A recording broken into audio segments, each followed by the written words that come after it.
primeiro lugar, essa vigília poderia ser proibida? A vigília em Sim, si? poderia ser proibida. A vigília poderia Então, ser proibida. Sim.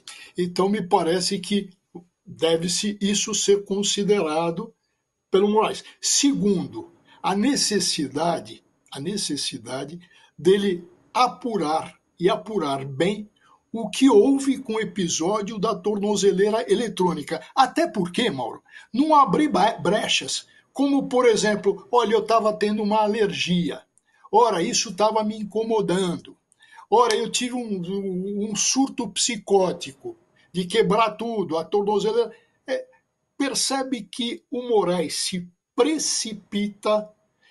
precipita numa decretação quando ele deveria verificar, ora, quem é que estava próximo à casa do Bolsonaro? Existia um plano de fuga com automóveis, como ele iria sair dali? Ou seja, o que eu quero dizer, Mauro, veja bem, é que com um golpista como o bolsonarista haverá sempre risco de fuga. Ele sempre vai querer fugir. Mas a cautela, a boa cautela, tem que mostrar o quê? Não suposições, mas a verdade real, a verdade concreta. E caberia ao Moraes mandar apurar isso, verificar isso de uma maneira mais profunda, mais forte, com lastro de suficiência. Mauro, o que eu chamo a atenção é que o Moraes, infelizmente, eu não estou dizendo que ele não tenha razão com relação à fuga do Bolsonaro, que é sempre um risco, mas o Moraes entra, vamos usar uma linguagem futebolística, na mesma pilhagem, na mesma pilha que o Bolsonaro. Então ele dá sempre brecha para o Bolsonaro se vitimizar. Veja que já existe uma manifestação do Trump, dizendo que tudo pode se complicar economicamente, num acordo econômico, em razão disso. Então, o Moraes deveria, como juiz, seguir a regra da Themis, quer da Themis grega, quer da Justitia, que é a deusa romana da justiça, no seguinte cardápio que elas têm, que diz da temperança, de se temperar com grano-sales, com um grão de sal, temperar. Agora era o momento.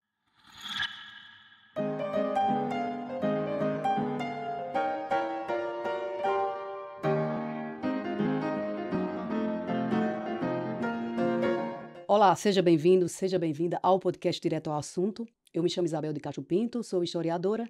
Estou aqui ao lado do meu colega de podcast, o jornalista José Neumann Pinto.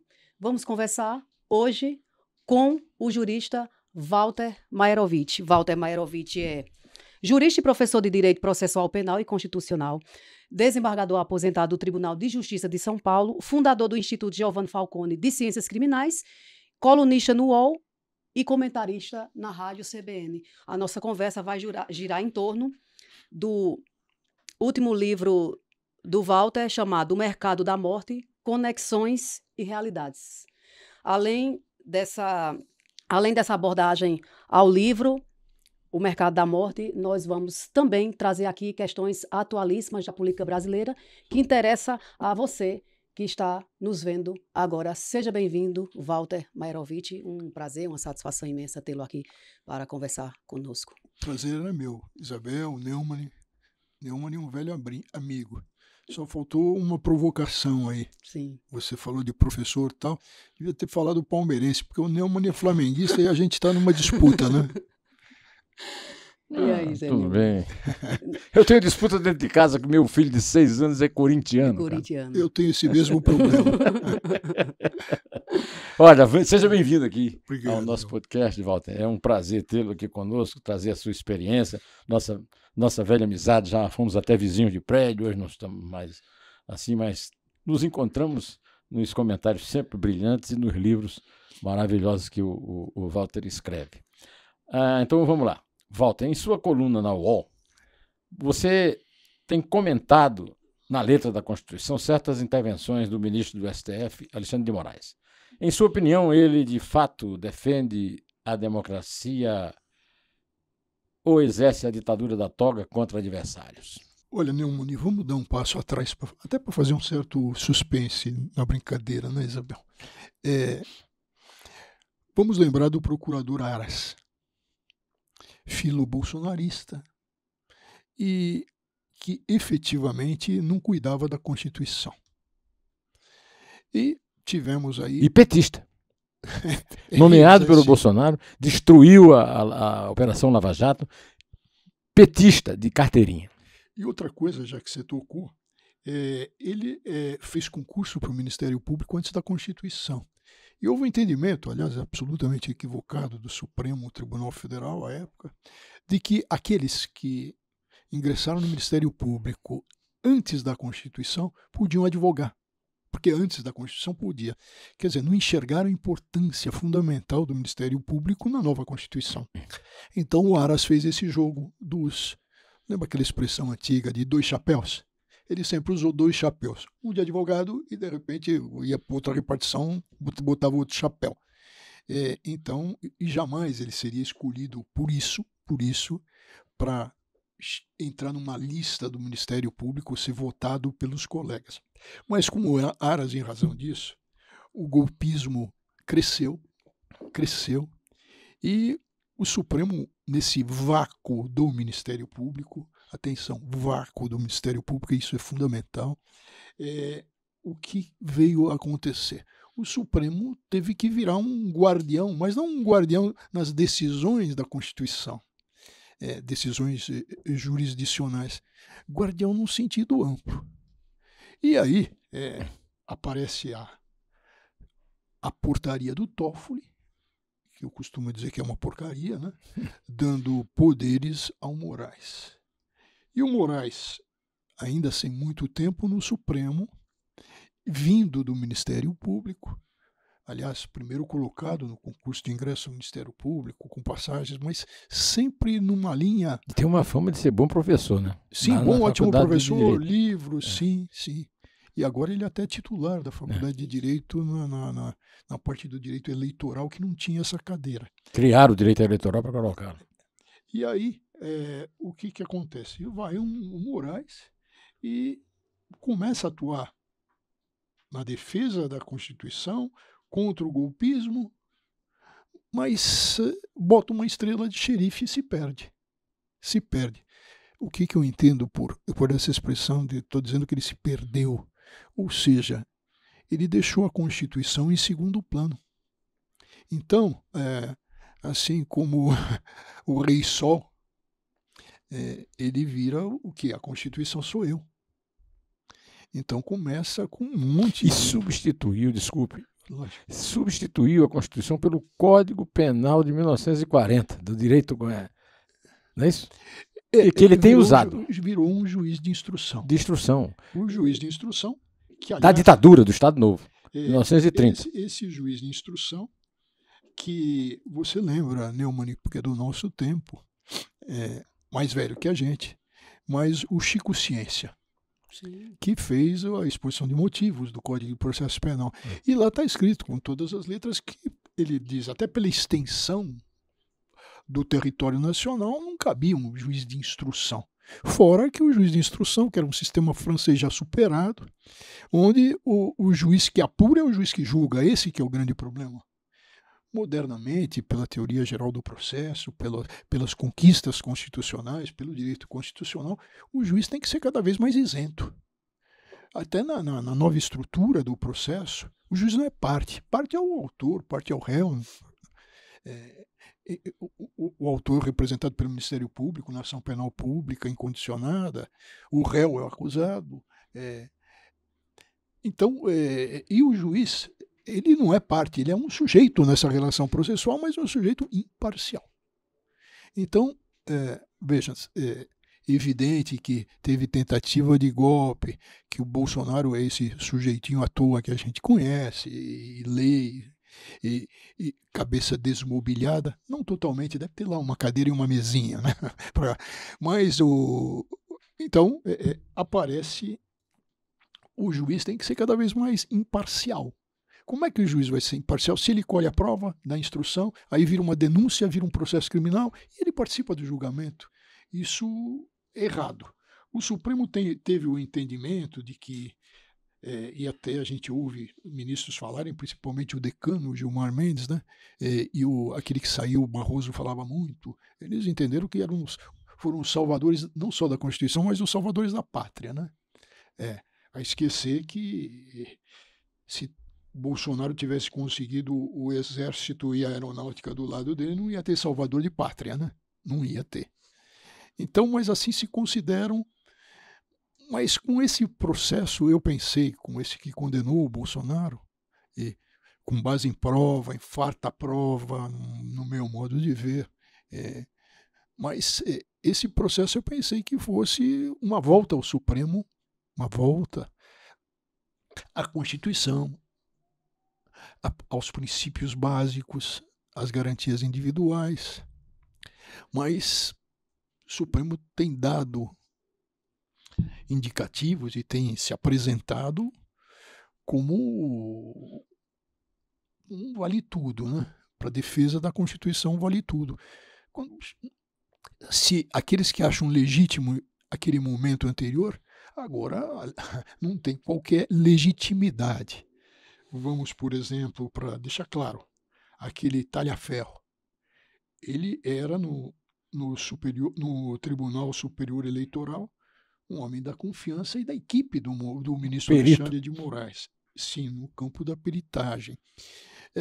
Veja, não vou dizer sobre o fato em si, mas vou dizer, ora, o Alexandre de Moraes estava impedido para receber denúncia contra ele, para prosseguir no processo contra ele. Por óbvio. Por óbvio. Ululante ainda, vamos usar. Não, esse haja Nelson Rodrigues. Nelson Rodrigues. Então, as coisas parecem que estão no mesmo ritmo. Vamos pensar naquele que lesa a pátria, no Eduardo Bolsonaro. Crime de lesa pátria, vamos falar disso, naquele que entrega a pátria brasileira, conseguiu o tarifaço, conseguiu a lei Magnitsky. Vamos pensar nesse. O que diz a lei processual penal? Que ele precisa ser citado pessoalmente. Foi? Não. Não foi. Ele mora nos Estados Unidos? Está nos Estados Unidos. Não foi. Qual é o entendimento que está se dando? Ele nas redes sociais já se defendeu, já disse que sabe do processo, já criticou a denúncia. E daí?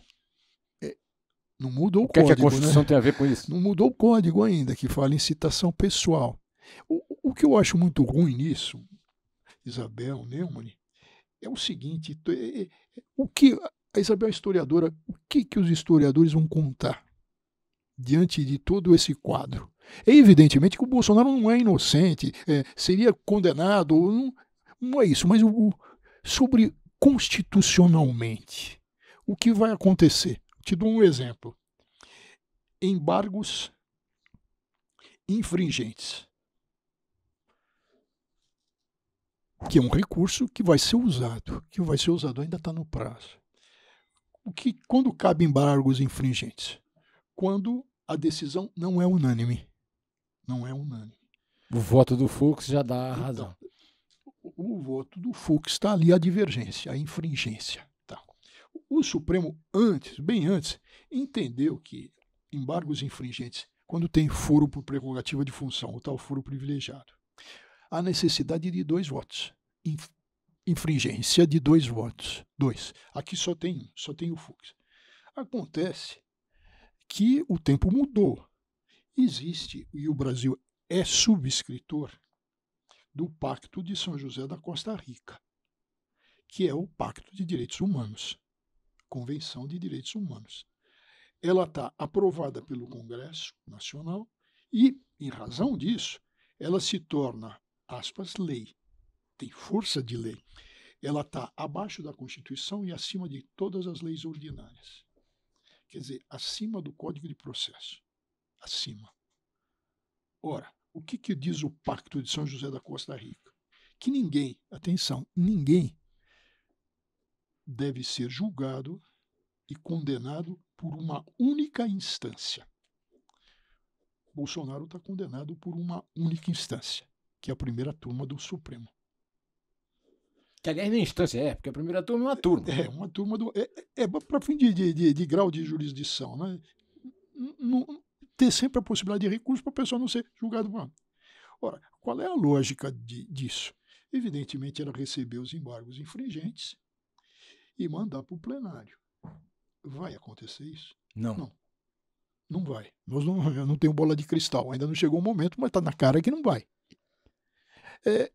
Isabel, e a história? Como conta isso? Por que se cercear isso? Tem que ter toda a garantia para o Bolsonaro para ele se afundar totalmente. Totalmente. Ficar claro para gerações que se tratou de um golpista. Mas não está claro, pelo que o senhor está dizendo aí, não está claro. Não está claro. O senhor criticou aí o fato dele disso só ter ficado na primeira instância, que não é o correto, constitucionalmente falando. Então, eu entendi que, por mais que o senhor ache que o STF, né, e o STF também, que ele é culpado, e esse não é só um momento, houve vários momentos em que, quer dizer, para salvar a democracia, parece que valeu tudo. Aí o senhor fez uma provocação, eu vou voltar lá para 37, para o Chico Ciência, que o senhor falou aí. Quer dizer, para justificar determinadas práticas políticas, para se justificar um determinado cenário político, a justiça está à disposição para fazer o que der e vier. Porque, veja, recentemente eu vi, acho que em mais de um jornal, dizendo o seguinte, mais ou menos assim, outras palavras, para eu usar um palavreado mais próximo do público. Pronto, STF, chega, já deu, né? Vamos agora voltar à normalidade. Editorial do Estadão. Exato, que eu achei interessante. Sim. Mas eu pergunto, Walter, como assim? Quer dizer que ele tinha essa... Eu agora vou fazer juiz aqui à condição de poeta de Neumann. E para salvar a democracia, ele tem licença poética? Para salvar a democracia? Veja, eu faria uma separação entre forma e fundo. A forma usada foi absolutamente equivocada. Mas o fundo, a matéria do fundo, me mostra, por caminhões de prova, que houve tentativa de golpe de Estado, abolição do Estado de Direito, organização criminosa, além do dano ao patrimônio. Mas, basicamente, então essa questão de fundo. Mas, para se ter uma questão de fundo cristalina, tá? Para que daqui anos e anos não haja nenhuma dúvida, isso. Eu acho que a forma é essencial. Essa forma foi atropelada. Por um homem só. Mas que teve o tempo apoio inteiro, da turma. Apoio, não da turma, mas do Supremo, do presidente do Supremo da época. Sim, mas aí eu quero entrar com o seguinte argumento. Né? Hoje temos uma polarização política, esquerda contra a direita, que é o que está acontecendo aí, muito mais que uma tentativa de golpe. É uma polarização entre direita e esquerda.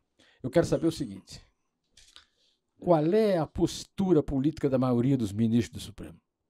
Por exemplo, o maior escravo do Alexandre de Moraes, o Flávio Dino, ex-militante do Partido Comunista do Brasil, atualmente do Partido Socialista Brasileiro, que faz parte da chapa governista federal, através de Geraldo Alckmin. Quer dizer, e outros, eu não vou ficar aqui usar todo o seu tempo para comentar um por um, porque ali você sabe que tem o Fux, que ninguém sabe qual é a posição política dele, o André Mendonça, que é de direita, e o do Piauí lá, o Cássio com K. O Cássio com K. Nunes Marques. Que também acho que nem ideologia tem. Mas a verdade é o seguinte, é muito parcial o Supremo Tribunal Federal. Aí você me diz, não, mas o Gilmar Mendes o Gilmar Mendes foi colocado no Supremo pelo Fernando Henrique para representar o partido do Fernando Henrique. Hoje não existe mais o partido do Fernando Henrique, está praticamente inerte, né? Então ele é um senhor das suas ações. E nessas ações, ele usa, eu acho que até de um ponto de vista da realidade, ele é aquele que é ouvido e respeitado por, digamos, 9 dos 11 ministros, né? Então, eu aceito a sua posição, dizendo que houve golpe, mas eu, com minha experiência, já tinha 13 anos quando houve o golpe de 64. Golpe tem tanque, golpe tem tropa, golpe tem Congresso invadido. Esse aí teve uma mulher pintando de batom o pescoço da justiça. Desculpe. Bom, eu tenho outra posição no sentido de não necessidade de tanques. Pode ser por um forte apoio popular, E ocupar o Congresso. Ocupação do Congresso, tem vários outros. E tanque aqui, graças à posição do ministro do Exército e da Aeronáutica, foi o que brincou. Mas o que eu queria deixar claro, e que você bem toca no problema, e que eu acho que está aqui o ponto fundamental, o ponto fulcral, e que nos mostrou tudo isso até agora.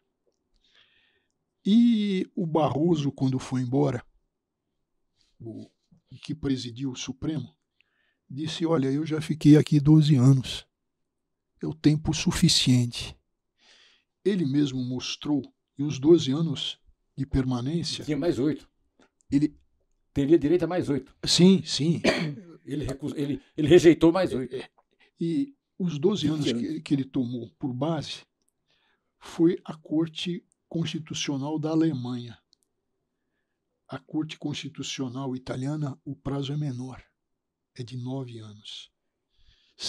Em ambas, sem direito à recondução. Mas o que eu quero dizer com tudo isso é que Supremo Tribunal Federal, a necessidade de oxigenação e mandato. Com anos definidos, sem direito à recondução. Acho que aqui... Por quê? Porque o que a gente vai assistir?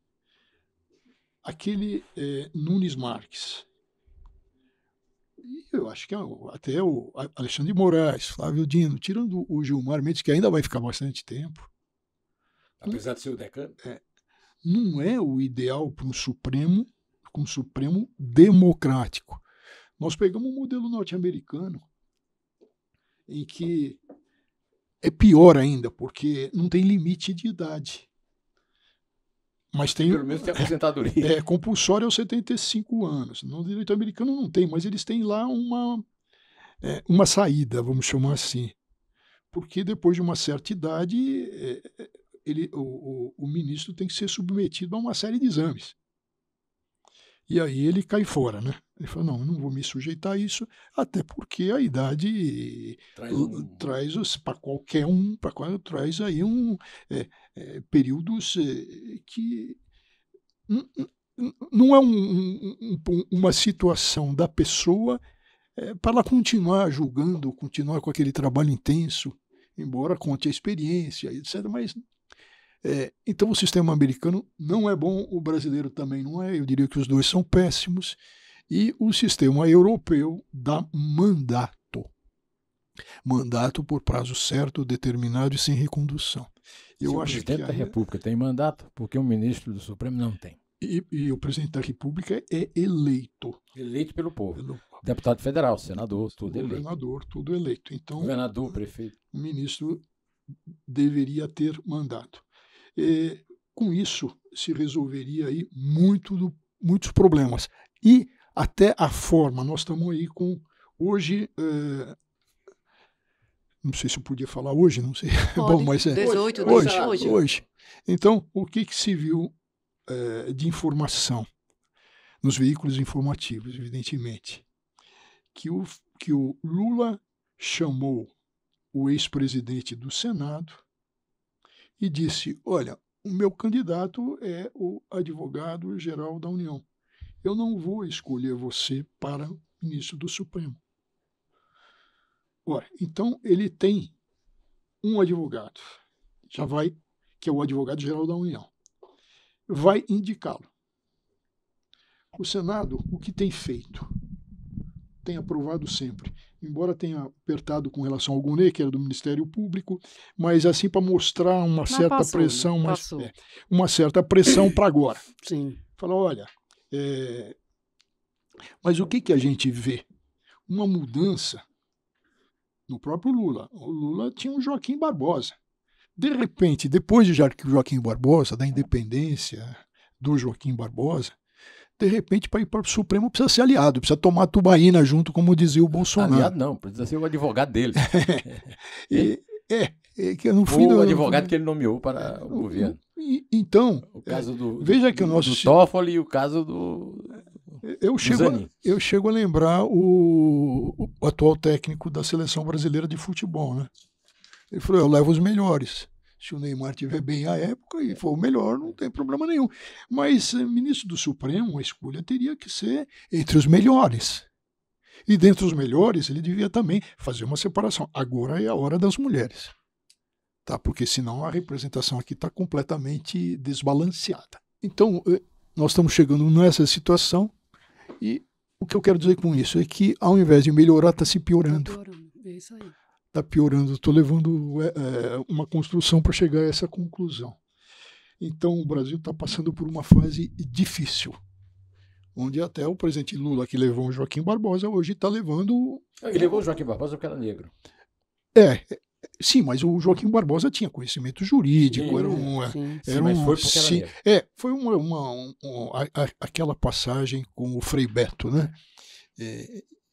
Joaquim Barbosa sentou ao lado do Frei Beto, conversaram e o Frei Beto o apresentou para o Lula e foi assim. O que não desmerece de maneira nenhuma o Joaquim Barbosa. Não. Então, mas também nós chegamos num momento em que precisamos de alguém, uma mulher negra no Supremo Tribunal Federal. Porque não é que não tem, nós temos. Nós temos. Não falta. Qual é o problema?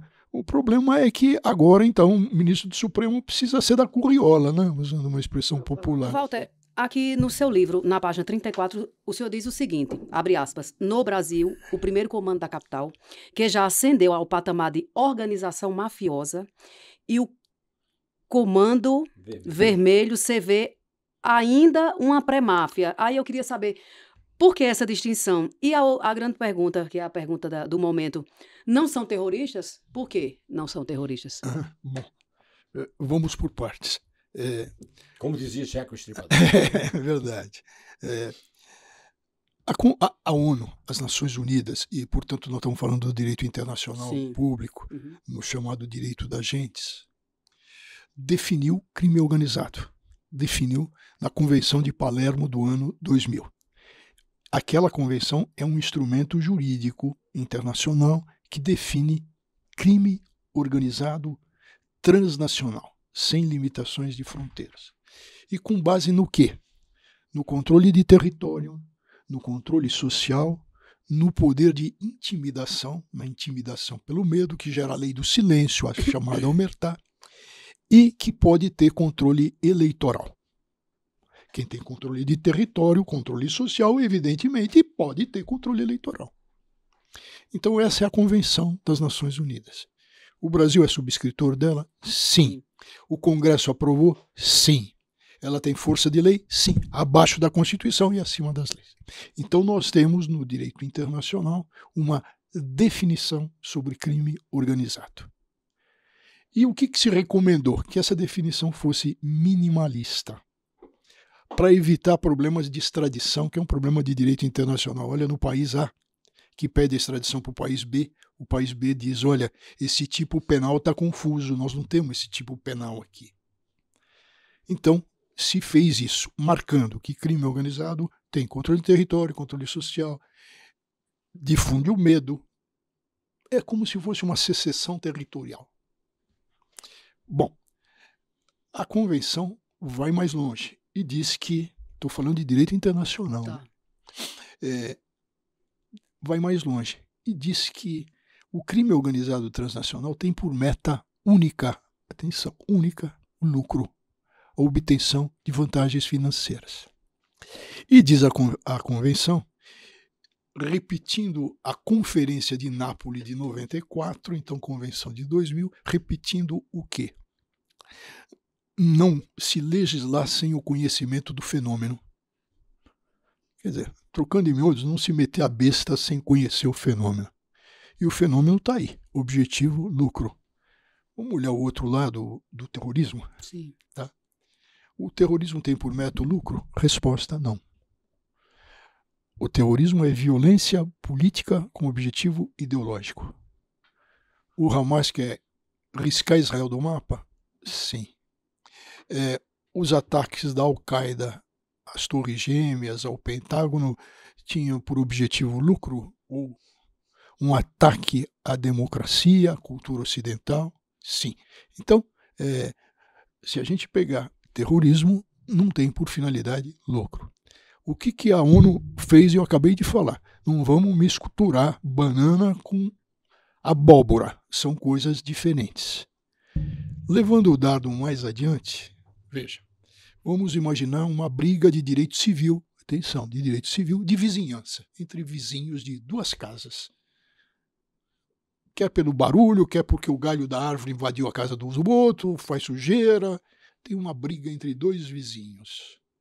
E um dos vizinhos fica bravo, resolve à noite, bota uma bomba e explode o automóvel 0 quilômetro da casa ao lado, que é o vizinho que ele tem um litígio. Não contente, ele bota fogo na casa dele. Ele usou, evidentemente, um método terrorista. Um método. Ele não é um terrorista, mas usa um método terrorista. O crime organizado usa método terrorista, mas não é terrorista. Por quê? Porque o objetivo é o lucro e só o lucro. No livro, eu mostro o problema de tráfico de armas. Sim. O crime organizado vende. Vamos imaginar um conflito Congo e Ruanda. Tá? Ruanda sustenta aquele M23, que é a organização que quer derrubar o Estado do Congo, o governo do Congo. O crime organizado fornece armas tanto para o Congo como para Ruanda. Não tem ideologia. Uhum. Vamos pensar no Haiti. O Haiti, pelo direito internacional, é o chamado Estado falido. A expressão é técnica. Por quê? Porque não controla 90% do país. E as favelas do Rio? Pera, já chegou lá. Então, Haiti, Estado falido, 90%. Organizações criminosas tomam conta daquele Estado. Quem é que fornece arma para quem? O crime organizado fornece armas para as organizações, para as gangues que estão lá no Haiti. Tem ideologia? Não tem ideologia. Tem lucro.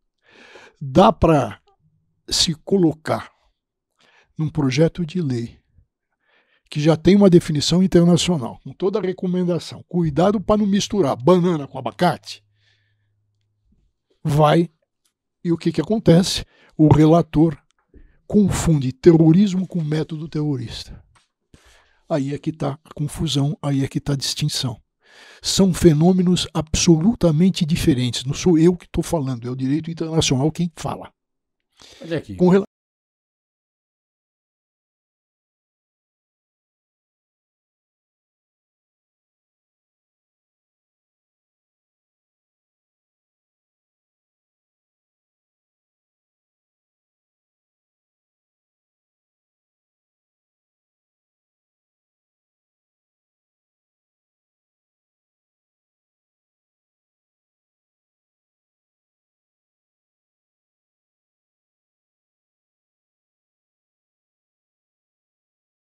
Você está muito acostumado a comandar processos e tal.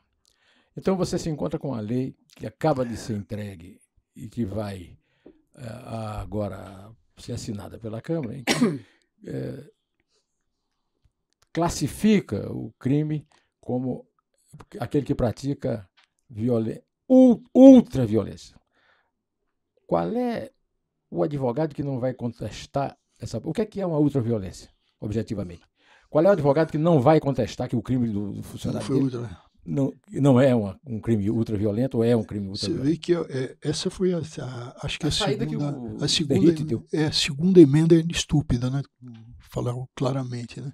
Porque é ultra, isso é de um subjetivismo. Claro. Vai estar na cabeça dos juízes o que é ultra, vai ter que ter o Supremo a dizer o que é ultra. Voltamos a um ponto que no roubo qualificado com emprego de arma de fogo. Arma de fogo tem um poder intimidatório. E arma de brinquedo, onde a vítima se intimidou.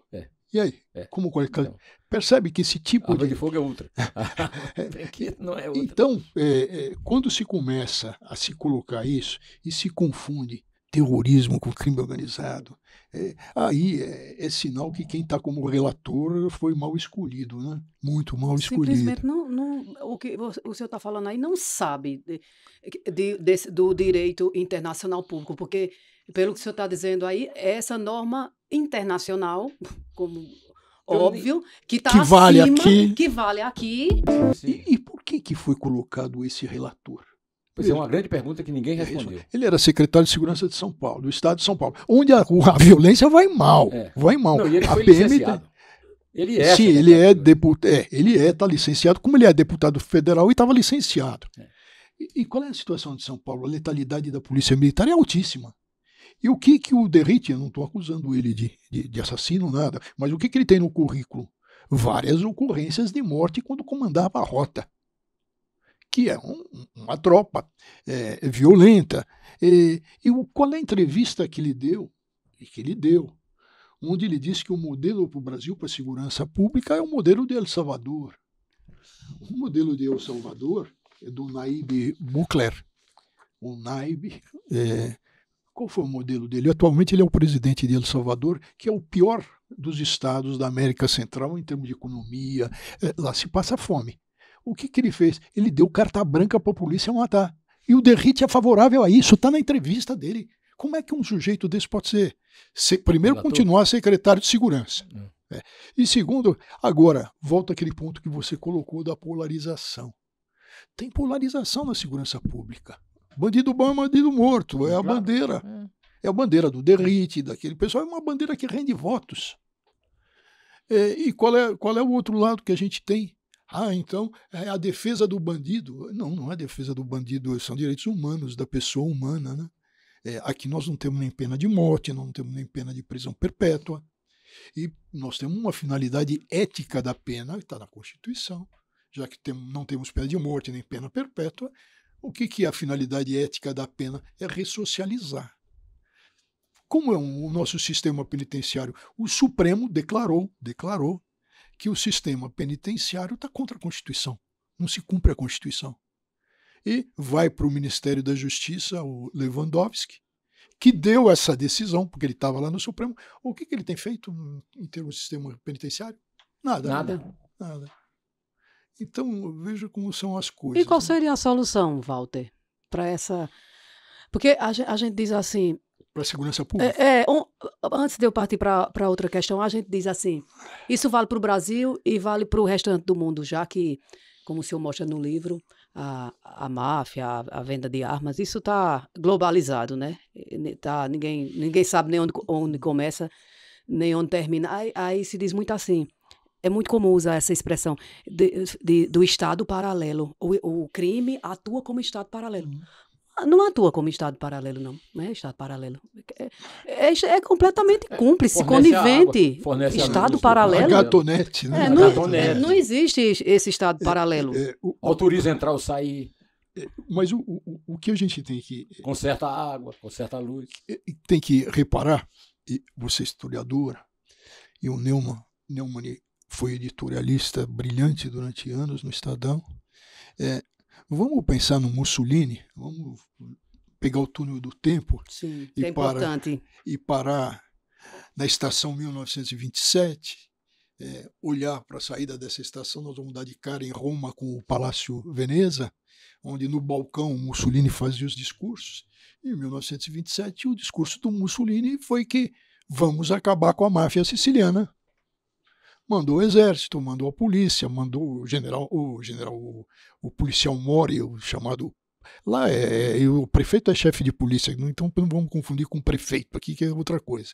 Mandou para lá combater a máfia. Lá, e 2 anos depois, em 1929, ele volta ao próprio balcão do Palácio Veneza, no centro de Roma, né? E diz o quê? Acabamos com a máfia siciliana. Vemos isso hoje. Estamos vendo que ele acabou. Acabou. Hoje. Ele acabou com a máfia hoje. Então, o que fez o crime organizado? Mafioso, ali ela submergiu, continuou atuando Na calada. nos bastidores Aí tal. penduraram o E Mussolini ainda, no posto de gasolina. mas o que é pior desse quadro é o seguinte: alguns chefões da Cosa Nostra, da máfia siciliana foram para os Estados Unidos. Tá? Então se estabeleceu o quê? Uma ligação máfia siciliana com as organizações criminosas nos Estados Unidos. Aí, genial no sentido de gênio do mal, tá? Eles foram se atualizar, né? Aparece nesse meu livro, essa capa aqui, a Unesp, esse velhinho de bengala é o Lucky Luciano. Lucky Luciano foi nada mais, nada mais norte-americana, ou melhor, ciclo norte-americana, porque ele era o siciliano e tinha coisa. E ele que falou, aqui, veja bem, a nossa organização vai se chamar Cosa Nostra, porque não pode... O que sobra é coisa de louro, coisa dos outros, mas aqui é Cosa Nostra. E estabeleceu o ligame Estados Unidos, Sicília, e faturaram na lei seca, como todo mundo sabe. E o Mussolini, como é que fica? E a história? Pendurado no posto de gasolina. Cuspido, urinado, com tudo aquilo, mas veja como essa história de combate, o ponto que a Isabel traz, combate, como a gente se vê isso? O juiz Giovanni Falcone, que foi mártir da luta contra o crime organizado, explodiram ele, dinamitaram ele. Explodiram um viaduto sobre o qual ele estava passando. Então, em Capati, que é a cidadezinha, o que ele sempre trouxe e o que ele incomodou? Porque ele começou, ele disse até aqui pertinho de vocês, numa conversa aqui no restaurante em Roma, comigo. Ele falou, Walter, veja, uma pessoa quer montar uma vendinha, um mercadinho, se ele não tiver dinheiro, ele monta? Dificilmente. Depois, ele precisa ter lucro para manter o negócio? Precisa. A máfia é uma empresa. Ela precisa ter lucro. Tem que quebrar ela economicamente. Esse é o ponto. O ataque à economia. O que se fez há pouco tempo aqui em São Paulo? A máfia chegou na Faria Lima. Se verificou isso na Operação Carbono. Se atacou o quê? A economia do crime organizado. O que faz o governador do Rio? Se resolve atacar a Mussolini. Manda a polícia, guerra. Mussolini usou a expressão, guerra à máfia. O que fez o governador do Rio? Guerra ao Comando Vermelho. Prendeu o comandante, prendeu o órgão do governo. Se eu contar uma coisa para você, Isabel, para você, Neumann, vocês me asseguram que não cairão da cadeira de susto? Depois de ler o seu livro, não vou cair da cadeira. Tá. Então, veja, a matança ocorreu na Penha e no Complexo do Alemão.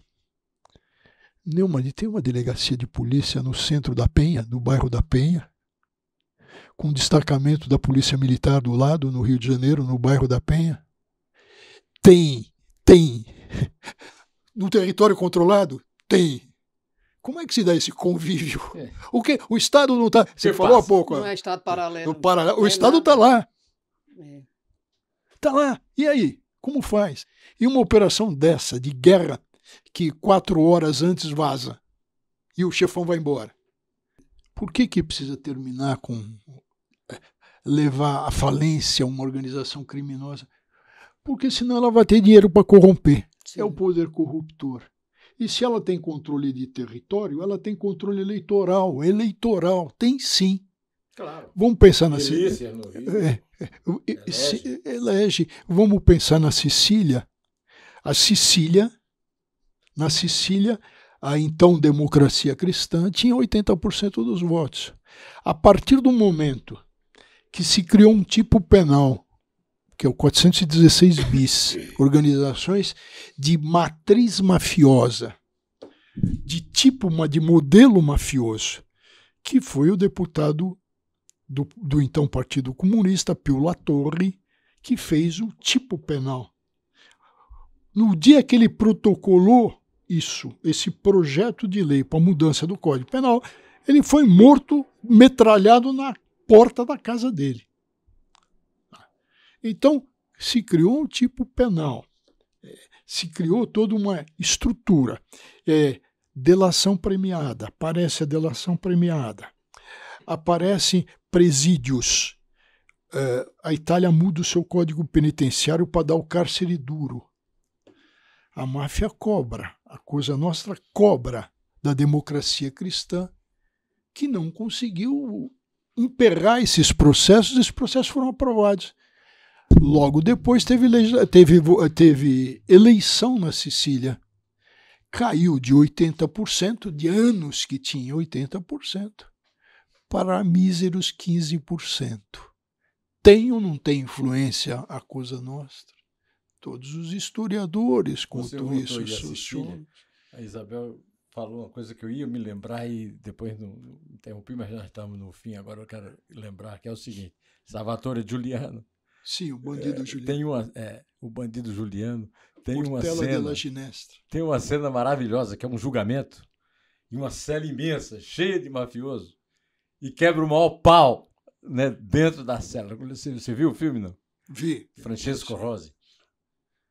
É bem o símbolo do que está acontecendo. Né? Que eles começam a entregar um aos outros e viram aí um entrega o outro, não fui eu, foi ele. Então, ainda não dei a resposta. Por que está escrito no livro Pré-Máfia e Máfia? Porque, pelo direito internacional, uma organização que se torna transnacional, ela tem essa matriz mafiosa. Quando ela não consegue, ela ainda atua, mas na região de fronteira, não só entre estados, que isso acontece com o comando, com o PCC, mas onde ela não passa da fronteira ou passa em estados nacionais ligados, por exemplo, Bolívia, o PCC atua, o Comando Vermelho atua muito na Bolívia. Então ele não tinha essa característica forte de transnacionalidade, então era uma pré-máfia, porque tinha controle de território, todos os componentes, menos a transnacionalidade. Que o PCC tem. E que o Comando Vermelho agora tem. Agora tem. Agora tem. Não só na Bolívia, mas atua no Paraguai, atua na Colômbia, atua no Peru. Porque veja o problema, por exemplo, para ficar claro, das drogas. Tá? Você falou da Bolívia. A coca, a folha de coca é andina. Tem nos Andes. Agora, a folha de coca é uma coisa, o cloridrato de cocaína é outro. Tomei muito chá de coca da Bolívia. Sim, tem que ter o quê? Insumos químicos para fazer refino e gerar o pó que a gente está acostumado a ouvir, que é o cloridrato de cocaína. Ora, a Bolívia, por acaso, tem indústria química? A Bolívia faz um palito de fósforo? Não faz. Então, o que essas organizações brasileiras fazem? Transportam droga que sai pelos portos, Santos e etc. Tem o gancho da transnacionalidade. E, nesse mesmo caminho, tem os insumos químicos. O Brasil é a maior indústria química da América Latina. A Colômbia não tem indústria química, Bolívia. Então, o tráfico atua de duas mãos. Aí eu testemunhei como repórter do Jornal do Brasil, em Santa Cruz de la Sierra, os caras embarcando em canoas que sobem o Amazonas e vão produzindo a cocaína na viagem dos barcos. Vão refinando. Vão refinando a cocaína. E você isso aí se transporta agora, isso não faz mais no Rio. Isso está se fazendo no Mar do Caribe. E você coloca um ponto importante, vamos à COP30. Tá? Tem um relatório da COP30 falando dessas atuações de organizações criminosas. Isso, desde 2018, isso está definido pelo direito internacional com o nome apropriado, ecomáfia. São as máfias que causam danos ambientais. Ecomáfia. E a gente usa essa expressão ecomáfia lá, em italiano ecomafie, que tem o quê? eles queimam lixo, o lixo das cidades, criam problema de contaminação. Isso é ecomáfias. E as máfias que a gente conhece estão nisso, evidentemente, ecomáfias. E a gente está com um projeto de... Eles deram um nome, não quiseram usar máfia, de facções criminosas. O mundo usa máfia. No Brasil, eles arrumaram um eufemismo, facções criminosas. Mas só que comete crimes ultraviolentos. Como se as máfias não cometessem. Como se o juiz Falcone ou Paulo Borsellino não foram dinamitados. Isso aí Ô, Walter, aí o senhor disse num capítulo inteiro para afirmar que o direito internacional público é a primeira vítima nos conflitos internacionais. Aí o senhor encheu o seu capítulo de fartos exemplos de que na hora dos conflitos internacionais, aí todo mundo clama pela soberania e não obedece, eu vou usar essa expressão, quem é signatário, quem não é signatário. Aí eu queria que o senhor comentasse isso e, assim, pelo texto eu fiquei pensando... E quem valida a decisão do Tribunal Internacional Penal? Porque pelo que o senhor falou aqui, quer dizer, entra pelo ouvido e sai pelo outro. E quando me dê exemplos de que esse direito internacional público não é vítima, não é sempre a vítima, é sempre vítima. É a primeira vítima. É a primeira vítima. Então vamos ao ponto. Você falou das decisões dos tribunais internacionais. Tem duas ordens de prisão com relação ao Putin e com relação ao Netanyahu. Isso. Quem é que vai na Rússia e falar, Putin, você está preso? E Maduro. Ou Israel, você está Maduro. preso? Ninguém. Maduro. Então, são duas decisões do Tribunal Penal Internacional que estão sem cumprimento. Agora, por que é a primeira vítima? O que diz o direito internacional? Isso é importante, importantíssimo. Isso vale em tempo de paz e em tempo de guerra. Principalmente de guerra, né, Walter? Então, mas vale para as duas coisas. O direito internacional, com relação a direitos humanos, diz que não se pode, atenção, não se pode bombardear quando há risco à população civil. A civis inocentes. E o que diz o artigo 1º da Carta das Nações Unidas, da Constituição das Nações Unidas? Não se pode invadir soberania. O que fez o Putin na Ucrânia? Invadiu soberania. O que fez, o que faz ainda o Bibi Netanyahu, que dá ordem para bombardear a faixa geográfica de Gaza, mais a Gaza City, né, o centro, com risco para civis inocentes e mortes, né? E o direito internacional, então, é a primeira grande vítima. Entendi. É nesse sentido. No livro eu apresento as convenções, aqui se trata mal e porcamente, até vi um artigo sobre apartheid. Então, tem todas as definições internacionais, com exemplos sobre apartheid, genocídio, crimes de guerra. Tem como até aparecer a expressão genocídio, né? Do Lincoln, que é um judeu polonês que fez o quê? Quando houve uma conversa entre o Churchill a Turquia e o Stalin, oprimindo os armênios. E esse é o genocídio. É o genocídio.